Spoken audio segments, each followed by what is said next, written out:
Daily. Taste the Daily.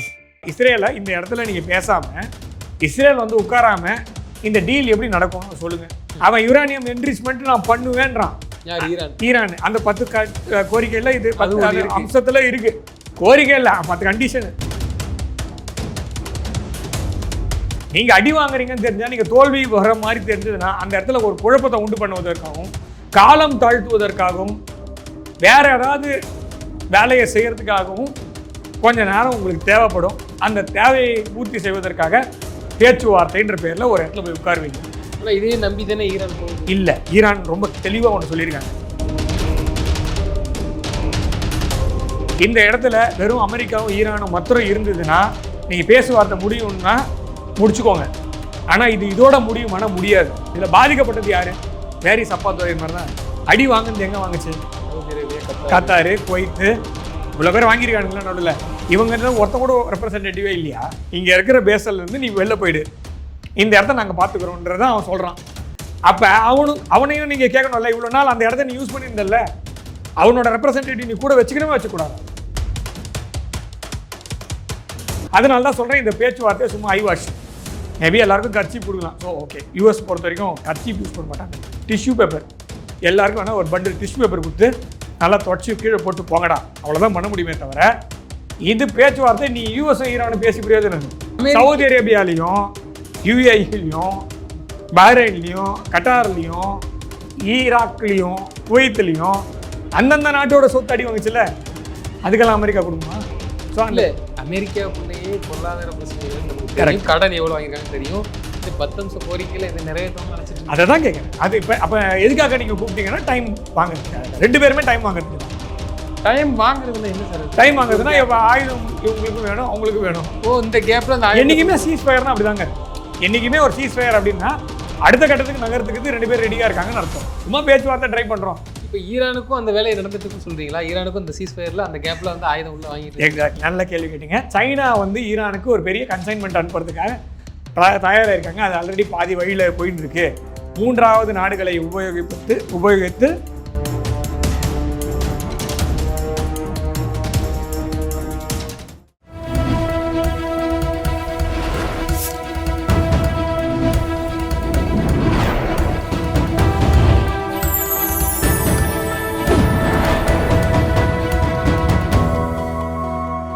Channel 5 தமிழர்களுக்கு வணக்கம். இன்றைய நேர்காணலில் நம்மோடு பேச இருப்பது ஜியோ பொலிட்டிக்கல் அனலிஸ்ட் கணேஷ்குமார் அவர்கள். சார் வணக்கம் சார். வணக்கம் சார்.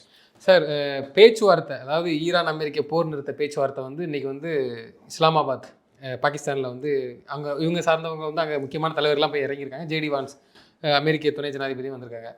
இது எப்படி பார்க்குறீங்க? முடிவுக்கு வருமா இல்லை பேச்சுவார்த்தை தோல்வியில் போகுமா? ஏன்னா அது பல சிக்கல் உள்ளே இருக்குது. இது ஒரு அடையாளத்துக்கான ஒரு முயற்சி, அவ்வளோதான். முயற்சியை பாராட்டும். முயற்சி தான். அதெல்லாம் முடிவெல்லாம் தெரியாது, சொல்ல முடியாது. இது ஒரு நல்ல முயற்சி.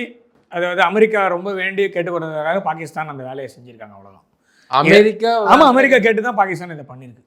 அமெரிக்கா ஈரான் வந்து பயந்து போய் பேச்சுவார்த்தை நடத்துங்க. அமெரிக்கா தான் 3ஆம் தேதி, அதாவது மார்ச் மாதம் 3ஆம் தேதியிலேருந்து திரும்ப கேட்டு சீஸ் ஃபயர். அவன் முடியாதுன்னு தான் சொன்னான், இப்போவுமே முடியாதுன்னு தான் சொன்னான்.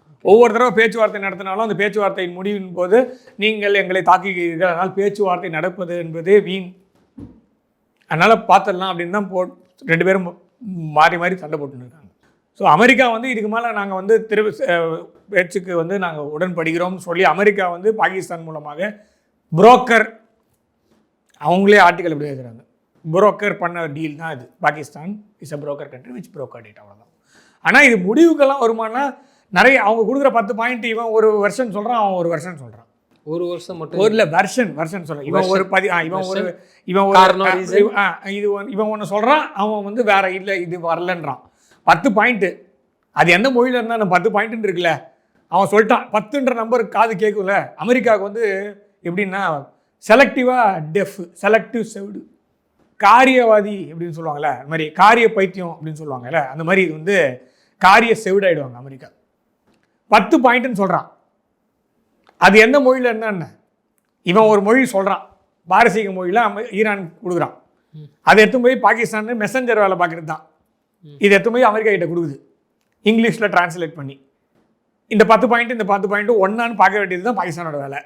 அமெரிக்கா வந்து இவன் கொடுத்தது ஒழுங்காக இருக்கான்னு ஏன் உங்ககிட்ட ஒரு டிவைஸுமே இல்லை, பாகிஸ்தான் சொல்கிறதா நீங்கள் கேட்பீங்களா? நீங்களே அந்த மொழியில் கொடுறான்னு சொல்லிட்டு உங்கள் ஊரில் தான் அவ்வளோ ஈரான் நாட்டிலேருந்து புச்சும் போய் வச்சிருக்கிறதா அவ்வளோ பேரை.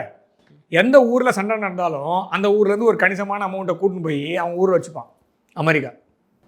அவங்கள வச்சுக்கின்னு அவங்க ஊரில் போராட்டம் பண்ணி பாரு, அவங்க ஊரில் ஆட்சி சரியில்லை அது சரியில்லைன்னு. இவன் ஊரில் 10 எரியும், நோ கிங்ஸ்னுவான், ஒரு நியூஸ் கசியாது. 40,000 பேர் ரோட்டில் நடப்பான் நியூயார்க்கில். ட்ரம்ப் டவர் முன்னாடி விரல்லாம் கம்பானுங்க, எந்த விரல் நான் சொல்ல. ஆனால் ஒரு நியூஸில் நம்ம பார்த்தோம், ஏதாவது நியூஸில் தமிழ்நாடு ஊடகத்தில் எதாவது பார்த்தோமா? இந்திய ஊடகத்தில் கிடையாது. அந்த அளவுக்கு அவனுங்க கரெக்டாக சென்சார் பண்ணி தான் கொடுப்பானுங்க. நம்ம ஆளுங்களுக்கும் வேறு எதுவுமே கிடையாது. அவன் என்ன கொடுக்குறான்னு அதான் நியூஸு. EHR காப்பி தான் அடிப்பாங்க. அதில் அவன் ஊரில் நடக்கிற நியூஸை ஒழுங்காக போடுவான். அந்த எண்ணமே நம்ம ஊரில் மீடியாவுக்கும் கிடையாது. அப்படி தான் போயிட்டுருக்கு. ஸோ அப்போ அந்த டிரான்ஸ்லேஷனில் ப்ராப்ளமு. அவன் யுரேனியம் என்ரிச்மெண்ட் நான் பண்ணுவேன்றான். ஈரான் அந்த 10 கோரிக்கையில் இது 10 அம்சத்தில் இருக்குது. கோரிக்கை இல்லை, 10 கண்டிஷனு. அது அமெரிக்கா இல்லைன்றான். ஹோர்முஸ் ஸ்ட்ரைட்டை நான் தான் கண்ட்ரோல் வச்சுப்பேன், நானும் ஒமானும் சேர்ந்து அந்த இடத்துல டோல் வசூலிப்பேன்னு சொல்கிறான். யார்? ஈரான். ஓகே, அதை பற்றி இவன் எதுவுமே பேச மாட்டேங்கிறான். அப்படி இருக்கிற மாதிரியே காமிச்சிக்க மாட்டான். அதான் சொன்ன காரிய பைத்தியம் மாதிரி காரிய செவிடுன்னு சொல்லுவாங்களா, அதுதான். கண்ணை மூடின்னு சொல்லலாம், இல்லை மூச்சு முட்டுதுன்னு சொல்லலாம். காது வந்து அந்த மாதிரி கிடையாது. அதனால தான் செல்வத்துள் செல்வம் செவிச்செல்வம் அச்செல்வம் செல்வத்துள் எல்லாம் தலைன்னு சொன்னதுக்கு ரீசன் வந்து மற்ற எல்லாத்தையும் இல்லைன்னு சொல்லிக்கலாம். ஆனால் காதில் ஊழல்னு சொல்ல முடியாது. ஓகேவா? அது ஓப்பனில் தான் இருக்கும். ஆனால் இவன் என்ன சொல்கிறான்னா, எனக்கு பர்பஸ்ஃபுல்லாக இதை நான் கவனிக்கல, இதை சொல்லலைன்னு சொல்கிறான் அமெரிக்காக்காரன். அந்த 10 அம்சத்தை அமெரிக்கா ஒத்துக்காத வரைக்கும் இவன் அந்த டீல் சைன் பண்ண போகிறது இல்லை. இன்னொன்று, இதை என்னோட தனிப்பட்ட கருத்தாக நான் சொல்கிறேன், அமெரிக்காவோட டீலே பேசி கையெழுத்தே போட்டு அமெரிக்காவோட சின்னத்தை சீதே வச்சிங்கன்னா கூட அது தூக்கி குப்பையில் தான் போகணும். ஏன்னா அமெரிக்காவுக்கு காரியம் ஆற வரைக்கும் அது வேணும். அதுக்கப்புறம் தூக்கி குப்பையில் போட்டு போயினே இருப்பாங்க, அந்த வேலையெல்லாம் பார்க்க மாட்டாங்க. இது வரைக்கும் அமெரிக்கா ஏதாவது ஒரு டீல் ஹானர் பண்ணியிருக்குன்னு சொல்லுங்கள், நான் பேசிக்கிறேன். அது எப்போ வேணால் எடுத்துக்கலாம். அது பூர்வக்குடி. நான் திரும்ப பூர்வக்குடிக்கு ஏன் போகிறேன்னா, முதல் கோணல் முற்றிலும் கோணல். முதல்ல அவங்கள ஏமாற்றிட்டு இன்னைக்கு இவங்களை ஏமாத்துறது வரைக்கும் வந்துட்டு இருக்காங்க. பூர்வ குடிகளோடு அவர்கள் செய்து கொண்ட ஒப்பந்தத்தை எத்தனை முறை மீறி இருக்கிறார்கள்? ஐரோப்பிய ஒன்றிய நாடுகளோடு செய்த ஒப்பந்தத்தை எத்தனை முறை அவர்கள் மீறி இருக்கிறார்கள்? உலக நாடுகளோடு அவர்கள் செய்து கொண்ட ஒப்பந்தங்களை எத்தனை முறை அவர்கள் விதிமீறல் செய்திருக்கிறார்கள்? இது எல்லாத்துக்கும் மேலே ரூல் பேஸ்ட் ஆர்டர் அப்படின்னு ஒரு ஒழுங்கு இருக்கு இல்லையா, அந்த ஒழுங்கு இல்லை இருக்கக்கூடிய எத்தனை விதிமுறைகளை அமெரிக்கா மீறி இருக்கிறது? நான் திரும்ப அதே கேள்வி தான் கேட்குறேன். வெனிசுலாவோட அதிபரை எந்த சர்வதேச விதிமுறையின் கீழ் நீங்கள் கைது செய்தீர்கள்? If it is an arrest, அது கடத்தல். நீங்கள் கைது செஞ்சீங்கன்னா, அவர் அமெரிக்க நீதிமன்றத்தில் ப்ரொடியூஸ் பண்ணுறீங்கன்னா, அவர் அமெரிக்க பிரஜையே அல்ல, அவர் வெனிசுலா நாட்டோடைய அதிபர். வெனிசுலா நாட்டுடைய சட்டத்திட்டத்துக்குள்ள நீங்கள் ட்ரை பண்ணிக்கணும், அந்த ஊரில் தான் நீங்கள் ட்ரை பண்ண முடியும். கரெக்டா? அப்போ நீங்கள் எந்த விதிமுறையும் நீங்கள் ஃபாலோ பண்ண மாட்டீங்க. நீங்கள் அடி வாங்குறீங்கன்னு தெரிஞ்சால், நீங்கள் தோல்வி வர மாதிரி தெரிஞ்சதுன்னா, அந்த இடத்துல ஒரு குழப்பத்தை உண்டு பண்ணுவதற்காகவும் காலம் தாழ்த்துவதற்காகவும் வேற ஏதாவது வேலையை செய்கிறதுக்காகவும் கொஞ்ச நேரம் உங்களுக்கு தேவைப்படும். அந்த தேவையை பூர்த்தி செய்வதற்காக பேச்சுவார்த்தைன்ற பேரில் ஒரு இடத்துல போய் உட்காருவீங்க. ஆனால் இதே நம்பி தானே ஈரான் போகுது. இல்லை, ஈரான் ரொம்ப தெளிவாக ஒன்று சொல்லியிருக்காங்க, நாங்கள் ஓப்பன் மைண்டடாக வந்திருக்கோம், ஆனால் எந்த ஒரு பெரிய நம்பிக்கையோ எதிர்பார்ப்போ அது எங்ககிட்ட கிடையாது. என்ன வேணால் நடக்கலாம். ஆனால் ஓப்பன் மைண்டோட நாங்கள் வந்து நாங்கள் நல்ல தெளிவான மனதோடு எந்த ஒரு அவுட்கமுக்கும் நாங்கள் ரெடியாக தான் வந்திருக்கோம். ஆனால் இதன் மீது எங்களுக்கு நம்பிக்கை இருக்கிறதா என்றால் இல்லை. அதுதான் ஈரான் நாட்டோடைய பாராளுமன்றத்தோடைய அவைத்தலைவர் இருக்கார்ல, ஸ்பீக்கர், அவர் தான் இதோட தலைமை எடுத்திருக்காரு. அவர் ரொம்ப கிளியராக சொல்கிறது இதுதான் சொல்கிறார், நாங்கள் தெளிவான அதாவது ஓப்பன் மைண்டோடு வரோம். அதாவது நம்பிக்கை இருக்கான்னு கேட்டால் இல்லை. பாகிஸ்தான் கூப்பிட்றாங்க, இவங்க ரொம்ப நேரம் கேட்டுருந்ததால் நாங்கள் வந்தோம், அவ்வளோதான். அதுக்காக வந்து நாங்கள் கண்டிப்பாக இதோட உடன்படுவோம் அப்படின்ற ஒரு எண்ணம் கிடையாது. சார், லெபனன் வந்து இதில் இன்க்ளூடட்னு சொல்லிட்டு பாகிஸ்தான் ட்வீட் பண்ணுறான். கரெக்டா? அது இல்லவே இல்லைன்னு அமெரிக்கா சொல்லுது. அதெல்லாம் பேசாங்க, அதெல்லாம் கிடையாது, கணக்கில் கிடையாது. லெபனனை பேசாமல் இஸ்ரேலை கூப்பிடாம இந்த பேச்சுவார்த்தையை தண்டக்கர்மம்னு நான் சொல்கிறேன். இதுதான் விஷயமே. இந்த இடத்துல வெறும் அமெரிக்காவும் ஈரானும் மாத்திரம் இருந்ததுன்னா நீங்கள் பேச்சுவார்த்தை முடியும்னா முடிச்சுக்கோங்க. ஆனால் இது இதோட முடியுமானா முடியாது. ஏன்னா இஸ்ரேலுக்கு லெபனனுக்கு பிரச்சனை இருக்குது. இதில் யமன் இருக்காங்க, ஹூத்தீஸு, ஓகேவா? அவனும் ஒரு நம்பர் வச்சிருக்கிறான். வளைகுடா நாட்டிலேருந்து ஏன் ஒரு ரெப்ரசன்டேட்டிவ்? இதில் பாதிக்கப்பட்டது யாரு? வேரி சப்பாத்துறை மாதிரி தான் அது. நீ அடிச்சா அவன் அடிச்சான். அடி வாங்குனது எங்கே வாங்குச்சு? Saudi Arabia, Qatar, Kuwait, Iraq, UAE, Oman, இவ்வளோ பேர் வாங்கியிருக்கானுங்களா நடுவில். இவங்க ஒருத்த கூட ரெப்ரசன்டேட்டிவே இல்லையா? இங்கே இருக்கிற உன்னோட பேஸ்லேருந்து காலி பண்ணுன்னு தான் ஈரான் சொல்லின்னு இருக்கான். இங்கே இருக்கிற பேஸ்லேருந்து நீ வெளில போயிடு, இந்த இடத்த நாங்கள் பார்த்துக்குறோன்றதான் அவன் சொல்கிறான். அப்போ அவனையும் நீங்கள் கேட்கணும்ல, இவ்வளோ நாள் அந்த இடத்த நீ யூஸ் பண்ணியிருந்தல்ல, அவனோட ரெப்ரசன்டேட்டிவ் நீ கூட வச்சுக்கணுமே வச்சுக்கூடாதா? நீ இப்போ ஈரானோட இவன் டீல் பேசுகிறான்னு வச்சுங்களேன், ஆயில் எனக்கு துட்டெல்லாம் கொடுத்துட்றேன் அப்படின்னா இந்த நாட்டெல்லாம் கை கழுவி விட்டுருவீங்களா? ஏன்னா ஆயில் இவங்களோட இவங்ககிட்ட கம்மியான கிடைக்குதுன்னு. இவன் டாலரில் வாங்கிக்கிறேன்னு சொல்கிறான், நீ சொல்கிறதெல்லாம் ஒத்துக்கிறேன், நீ எனக்கு பணம் கொடு, நான் ரீகன்ஸ்ட்ரக்ட் பண்ணிக்கிறேன், தேரான ரீகன்ஸ்ட்ரக்ட் பண்ணுவோம். திரும்ப 1951 போது மொசடே ஜெயிக்கிறதுக்கு முன்னாடி என்ன நடந்ததோ அதே மாதிரி அமெரிக்காவுடைய என்ன சொல்கிறது ஆதரவு பெற்ற வேட்பாளர் அப்படின்னு ஒருத்தனை கொண்டு வந்து உட்கார வச்ச உடனே அந்த நாட்டில் இருக்க எல்லார் மேலேயும் சிவப்பு விளக்கு போய் பச்சை விளக்கு வந்துடும், நல்லவங்களாயிடுவாங்க. அந்த மாதிரி கொண்டு வந்துடலாமா? அப்படி கொண்டு வந்தால் இப்போ இந்த பக்கம் இருக்கிறவங்கலாம் என்ன பண்ணுவீங்க? சரி, இஸ்ரேலை இந்த டீலில் பேசாமல், இஸ்ரேலை இந்த இடத்துல நீங்கள் பேசாமல், இஸ்ரேல் வந்து உட்காராமல் இந்த டீல் எப்படி நடக்கும் சொல்லுங்கள். சரி, இஸ்ரேலை கூப்பிட முடியுமா உங்களால்? இஸ்ரேலை பாகிஸ்தானால் கூப்பிட முடியுமா? இஸ்ரேல் நாட்டுடைய அந்த இவங்க இருக்காங்கல்ல, ஜேர்னலிஸ்ட், பத்திரிகையாளர்கள், அவர்களுக்கு அனுமதி கிடையாது தெரியுமா பாகிஸ்தானில்? ஆமாம். ஏன்? இஸ்ரேல் என்ற நாடே பாகிஸ்தானை பொறுத்த வரைக்கும் கிடையாது அப்படின்னு. ஆமாம், இல்லை தான் உண்மை, ஃபேக்ட். உலக வரைபடத்தில் பாலஸ்தீனை மட்டுமே அங்கீகரித்து இஸ்ரேல் என்ற நாடை அங்கீகரிக்காத நாடுகள் சில நாடுகள் இருக்கு. அந்த நாட்டில் பாகிஸ்தானும் ஒன்று. நடுவில் 2-3 நாள் முன்னாடி நம்ம பசங்கள்லாம் ஷேர் பண்ணாங்க, ஃபார்வேர்டு பார்த்தியா அப்படின்னு. பாஸ்போர்ட் எடுத்து வச்சுட்டு நீங்கள் என்னமோ விஸ்வகுருன்னு சொன்னீங்களே, பாகிஸ்தான் பார்த்தியா பாஸ்போர்ட்டை நெத்தியில் வச்சு இப்படி சுற்றி வீடியோலாம் எடுத்து போடுறாங்களே, நீங்கள் தோற்று போயிட்டீங்க, பாகிஸ்தான் வந்து இந்த அமைதி பேச்சுவார்த்தை சக்ஸஸ் பண்ணிட்டாங்க, நீங்கள் தோத்துட்டீங்கன்னு தானே அர்த்தம், விஸ்வகுரு நீங்கள் தோத்துட்டீங்க தானே அர்த்தம். இந்தியாவை பற்றி பேச ஆரம்பித்தேன், எல்லாம் போட்டுருந்தாங்க, ஃபார்வேர்டெலாம் வந்தது. நான் ஒன்றும் சொல்ல ஒன்றும் இல்லைங்கண்ணா, அதை அப்படியே தரேன். முதல் பக்கத்தில் லெஃப்ட் ஹேண்ட் சைடில் என்ன எழுதி இருக்குது, அது என்னன்னு படி அப்படின்னா, திருப்பி திறந்த உடனே உள்ள என்ன இருக்குன்னா, this passport is valid for every country except for இஸ்ரேல்னு இருக்குது. அப்போ இஸ்ரேல் அப்படின்ற நாட்டை இவங்க அங்கீகரிக்கலை. இஸ்ரேலோடைய தூதரகம் இங்கே கிடையாது. இஸ்ரேலில் இருக்கிற எவனும் பாகிஸ்தானுக்கு வரவே முடியாது, பாகிஸ்தானில் இருக்கிற எவனும் இஸ்ரேலுக்கு போக முடியாது. ஆனால் எதுவுமே கிடையாது. இவங்களை பொறுத்த வரைக்கும் Israel is technically not a valid entity. கரெக்டா? ஸோ அப்படி இருக்கும்போது இஸ்ரேல் எப்படி கூட்டிட்டு வந்து இந்த இடத்துல உட்கார வைப்பேன்? நீ லண்டன்லையோ துபாயிலையோ தான் நடத்தணும், துரந்தரில் வர மாதிரி. அங்கே தான் பாகிஸ்தான் இஸ்ரேல் ஒரு டேபிளில் உட்காரணும்னா அது துபாயாக இருக்கணும், இல்லை கட்டாராக இருக்கணும், இல்லை லண்டனாக இருக்கணும், இல்லைன்னா துருக்கியாக இருக்கணும். இங்கே தான் இந்த அண்டர் ஹேண்ட் டீலிங்லாம் பண்ணிட்டு இருப்பாங்க பாகிஸ்தானில். டேரெக்டாக டீல் பண்ணவே முடியாது. ஏன் டீல் பண்ண முடியாதுன்னா இவங்களை பொறுத்த வரைக்கும் அவன் கிடையவே கிடையாது, அப்படி ஒரு நாடே இல்லைன்றான் பாகிஸ்தான். அவனை சேர்க்காம இவன் ஒத்துக்க முடியாதுன்றான். இப்போ லெபனனை இதில் சேருன்னு சொல்லி ஈரான் சொல்கிறான். லெபனனை இங்கே கொண்டு வந்து உட்கார வைக்கிறீங்க. இந்த லெபனனுடைய மென்ஷன் இந்த 10 அந்த 10 கண்டிஷனில் இருக்குன்னா, லெபனன் வரணுன்னாலே கூடவே லெபனனோட ஈரான் வருது, லெபனன் வருதுனாலே இந்த பக்கம் US வருதுன்னா நமக்கு இஸ்ரேல் வந்து தான் ஆகணும். அப்போ இஸ்ரேல் ஒரு இல்லாத நாட்டை எப்படி பாகிஸ்தானால் பிடிச்சி கொண்டு வந்து உட்காரும். அதனால தான் சொல்கிறேன், இந்த பேச்சுவார்த்தையை சும்மா ஐவாஷ். மேபி எல்லாருக்கும் கர்ச்சீப் கொடுக்கலாம். ஸோ ஓகே, US பொறுத்த வரைக்கும் கர்ச்சீப் யூஸ் பண்ண மாட்டாங்க, டிஷ்யூ பேப்பர். எல்லாருக்கும் வேணால் ஒரு பண்டில் டிஷ்யூ பேப்பர் கொடுத்து நல்லா தொடச்சி கீழே போட்டு போங்கடா, அவ்வளோதான் பண்ண முடியுமே தவிர இது பேச்சுவார்த்தை நீ US ஈரானும் பேசி பிரயோஜனம் இல்லை. இந்த ரீஜனில் சண்டை போடுறதுக்கு நிறைய பேர் இருக்கான். அப்படி இல்லைன்னா இந்த நாடுகள்லாம் உள்நாட்டு பிரச்சனையில் போகும். இன்க்ளூடிங் ஈரானுமா? ஈரானும் போகும். உள்நாட்டு பிரச்சனை என்ன சார் அது? இப்போ நீங்கள் ஒரு டீல் பேசுகிறீங்க, லெபனனை விட்டீங்க, இவ்வளோ நாள் நான் எதுக்கு சண்டை போட்டுன்னு கேட்க மாட்டாங்களா உள்ள? சரி, இஸ்ரேல் இப்போ ஈரானும் USம் சண்டை நிறுத்திடுச்சு.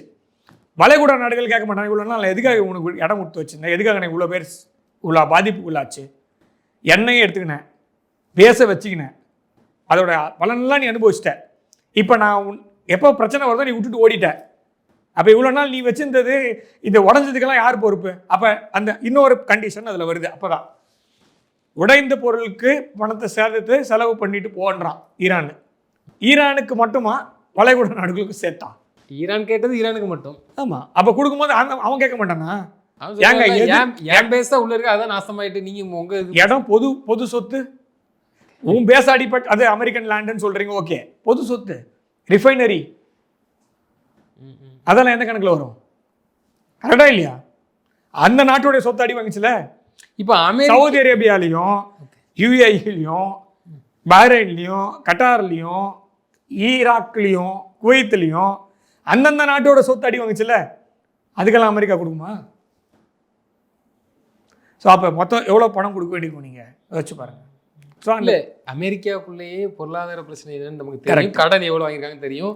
இந்த 10 நிமிஷம் கோரிக்கையில் இதை நிறைவேற்றுவாங்க நினச்சிட்டு அதை தான் கேட்குறேன். அது இப்போ அப்போ எதுக்காக நீங்கள் கூப்பிட்டீங்கன்னா டைம் வாங்குறதுக்காக தான். 2 பேருமே டைம் வாங்குறதுக்கு தான். டைம் வாங்குறதுன்னா என்ன சார்? டைம் வாங்குறதுனா இப்போ ஆயுதம் இவங்களுக்கும் வேணும் அவங்களுக்கும் வேணும். ஓ, இந்த கேப்ல அந்த என்றைக்குமே சீஸ் ஃபயர்னா அப்படி தாங்க இருக்கும். என்றைக்குமே ஒரு சீஸ் ஃபயர் அப்படின்னா அடுத்த கட்டத்துக்கு நகரத்துக்கு 2 பேர் ரெடியாக இருக்காங்கன்னு அர்த்தம். சும்மா பேச்சுவார்த்தை ட்ரை பண்ணுறோம், பார்லி ஹேப்பன்ஸ் லைக் தட், அவ்வளோதான். இப்போ ஈரானுக்கும் அந்த வேலையை நடந்துட்டு இருக்குன்னு சொல்றீங்களா? ஈரானுக்கும் இந்த சீஸ் ஃபயர்ல அந்த கேப்ல வந்து ஆயுதம் உள்ள வாங்கிட்டு. எக்ஸாக்ட்லி, நல்ல கேள்வி கேட்டீங்க. சைனா வந்து ஈரானுக்கு ஒரு பெரிய கன்சைன்மெண்ட் அனுப்புறதுக்காக தயாராக இருக்காங்க. அது ஆல்ரெடி பாதி வழியில் போயின்னு இருக்கு. 3வது நாடுகளை உபயோகித்து சைனா வந்து ஆயுதங்களை ஈரானுக்கு சப்ளை பண்ணுவது அப்படின்னு சொல்லி யூஎஸோட இன்டெலிஜென்ஸ் ரிப்போர்ட்டு வெளில வந்திருக்கு. ஸோ உன் பக்கம் மாத்திரம் சப்ளை பண்ண மாட்டான், அவனுக்கும் ஆள் இருக்கு, அவ்வளோதான். நீங்க ஆமா இல்லை ஈரானுக்கு ஓகே, அமெரிக்காவுக்கு சப்ளை பண்ணுறதுக்கு அவன் தானே வச்சிருக்கான். மொத்தமும் குவாட்ரிபிள் ப்ரொடக்ஷன் சொல்லியிருக்காருங்க ட்ரம்ப்பு. குவாட்ரிபிள் ப்ரொடக்ஷன் 4 மடங்கு ப்ரொடியூஸ் பண்ணணும். இது வரைக்கும் ஒரு மிசைல் செஞ்சீங்கன்னா 4 மிசைல் செய்யணும். குவாலிட்டியெல்லாம் அப்புறம் ஓடுங்க. இது வந்து பெரிய இஷ்யூ. அமெரிக்காவில் வந்து ப்ரொடக்ஷன் பண்ண சொல்லிட்டாரு. இந்த வாரம் ஆரம்பித்த உடனே நான் நினைக்கிறேன் மார்ச் மாதம் 5ஆம் தேதியோ என்னமோ Trump order for quadruple production. நம்மக்கிட்ட நிறைய ஆயுதம் இருக்குது, போதுன்ற அளவுக்கு ஆயுதம் இருக்குது, அடுத்த 1 வருஷத்துக்கான ஆயுதங்கள் இருக்குன்னு வாய்க்கீழே பேசிட்டாரு. இது பேசி 2ஆம் நாள் வந்து குவாட்ரிபிள் ப்ரொடக்ஷன் பண்ணணுன்ட்டார். ஏன்னா 4ஆம் தேதி இன்னமும் நடந்தது அந்த ஊரில். அந்த ரேடார் டவர்லாம் அடிச்ச உடனே முடிஞ்சு போச்சு. இப்போ ஈரானுக்கு சைனா மட்டும்தான் அணுவை கொடுக்குமா, ஆயுதங்களை கொடுப்பாங்களா இல்லை இந்த பக்கம் வேற எங்கேருந்து நாக்கு எங்கேருந்து வந்தாலுமே அவங்க கொடுக்கட்டும். நான் திரும்ப சொல்ல வருது என்னன்னா,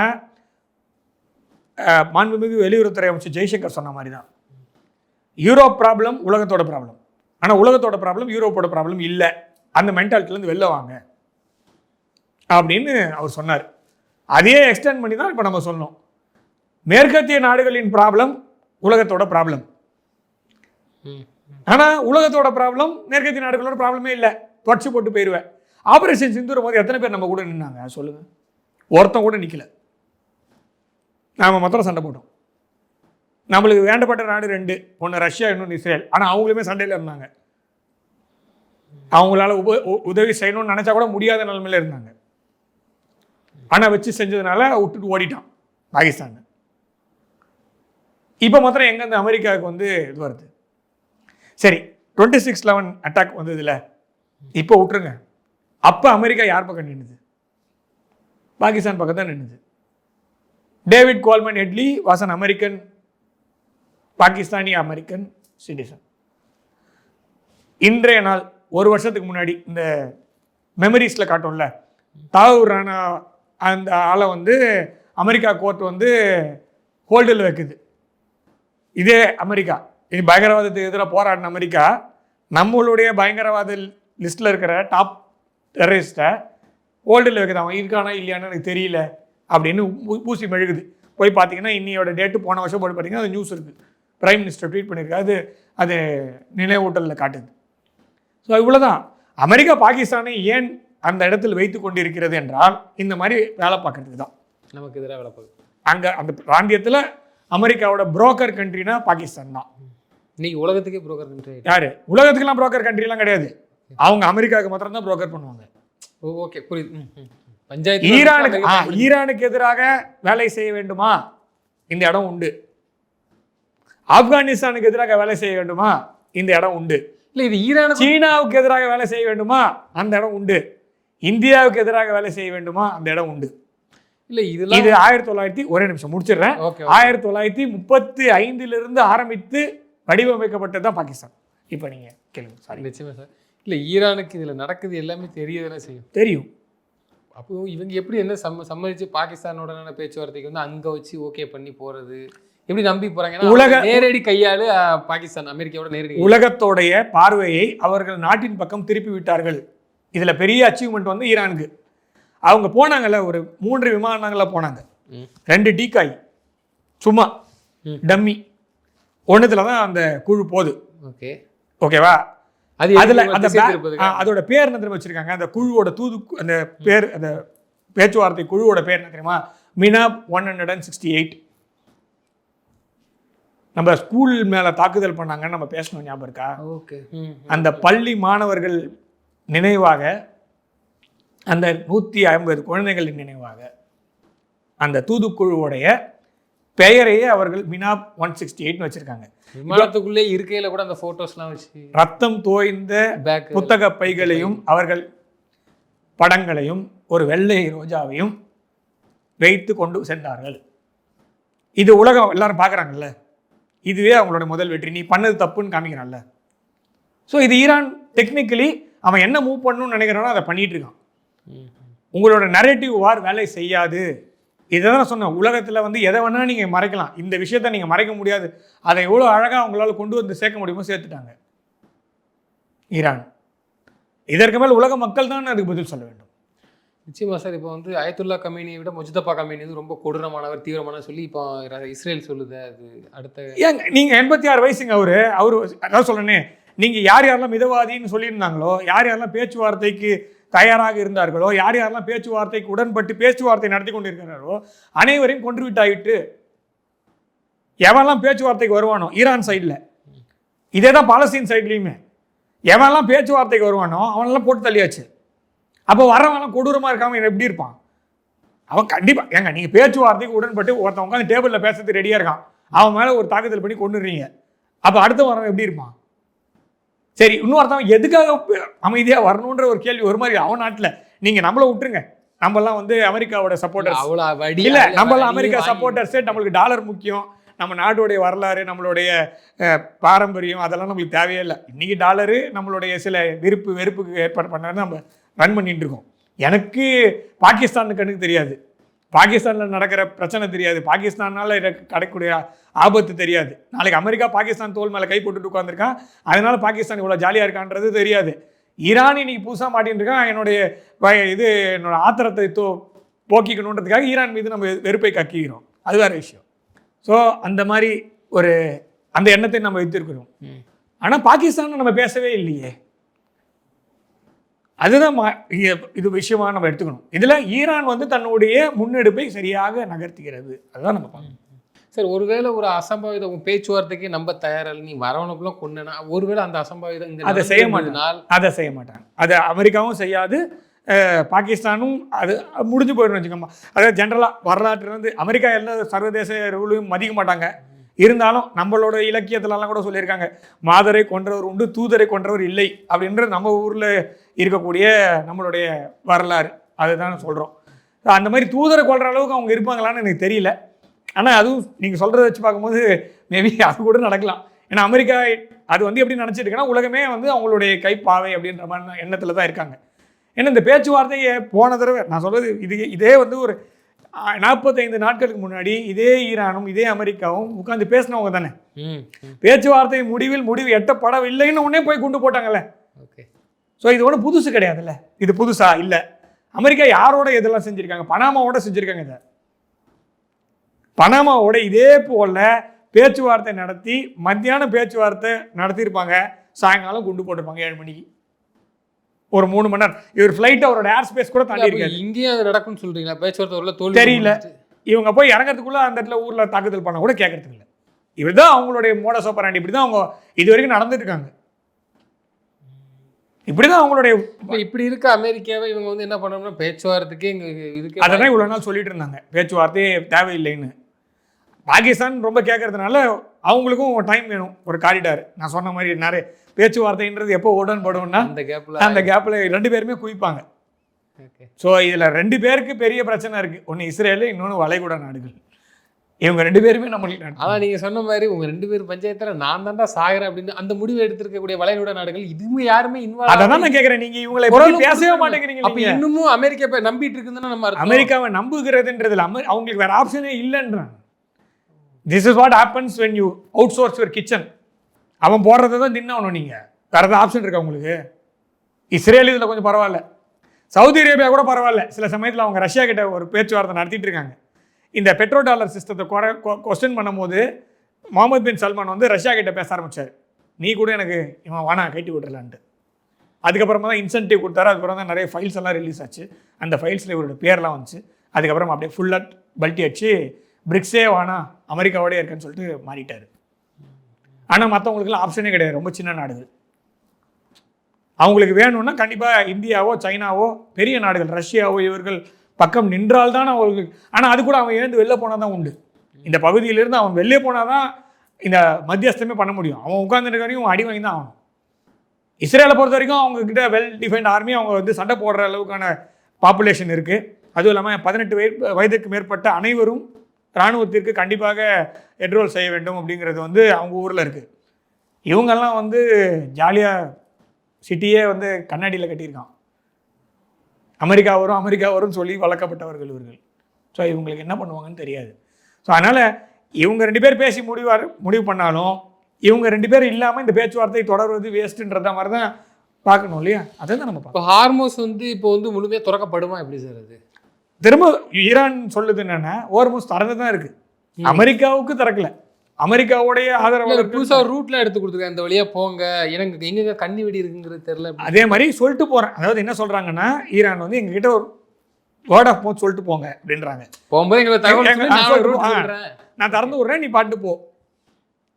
என் வீட்டு வழியாக போகிறேன், அந்த இடம் என்னோடது, அதனால நீ சொல்லிட்டு போன்றான். அவ்வளோதான். டோல் வாங்குவேன்றான்.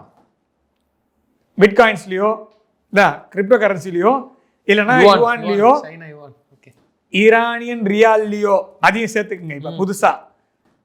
ஸோ ஈரானுடைய கரன்சியை கொடுத்துட்டு போ அப்படின்னு அவன் சொல்கிறான். ஸோ இது வந்து இதெல்லாம் அமெரிக்கா ஒத்துக்குமா?